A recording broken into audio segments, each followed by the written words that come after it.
থেকে বাংলাদেশ আউটসোর্সিং দৈনিক মজুরি প্রকল্প ভিত্তিক আমাদের সারা বাংলাদেশে যে সকল আউটসোর্সিং ভাই বোনেদের চাকরি চলে গেছে তাদের পূর্ণাঙ্গ যোগদান এবং যাদের চাকরি আছে তাদের চাকরির নিশ্চয়তা এবং ঠিকাদার প্রথা বাতিল করে স্ব প্রতিষ্ঠানে সরকারের আন্ডারে এবং প্রতিষ্ঠানের যে ডাইরেক্টর তার আন্ডারে চাকরি করার সুযোগ করে দেওয়ার জন্য বর্তমান যে অন্তর্বর্তীকালীন সরকার আছেন তাকে আমরা বিশেষভাবে অনুরোধ করতেছি যে আমাদের চাকরি করার সুযোগ করে দিন।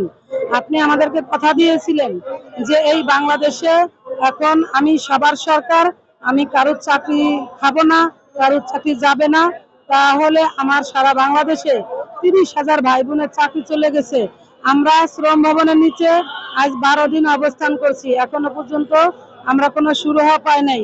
তাই সরকারকে বলতে চাই যে আমরা আর ধৈর্য ধরতে পারতেছি না, আপনি আমাদের দিক দৃষ্টি দিন। শ্রম কমিশনের যে সুপারিশ জমা দিয়েছে সেই সুপারিশকে বাস্তবায়ন করে দিন, তাহলে অন্ততপক্ষে এই বাংলাদেশে আমাদের যে সকল ভাই বোনের চাকরি চলে গেছে, যাদের চাকরি আছে, সবকিছুই মাতৃত্বকালীন ছুটি সহ সবকিছুতে আমরা ইনশাল্লাহ বিজয় লাভ করতে পারবো।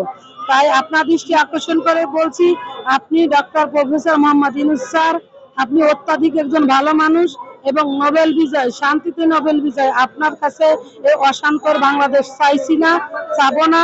ইনশাল্লাহ আগামী দিনে আপনি আমাদের এই দাবি বাস্তবায়ন করবেন।